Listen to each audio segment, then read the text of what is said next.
Ang susunod naman natin pupuntahan yung mga temples nila. Yan din ang dapat natin makita pag nasa Phuket, Thailand tayo or nasa Thailand.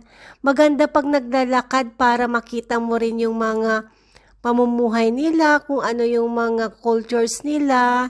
Yan na yung entrance ng Patong Temple. Tawag nila dyan is Wat Suwan Kiri Wong. Sana tama yung pagkakapronounce ko.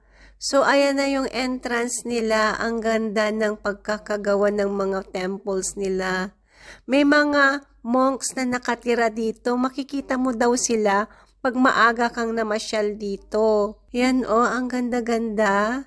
Kakaiba din yung pagkakagawa ng mga temples. Ang ganda ng mga pagkakaukit. Marami pang mga places sa susunod.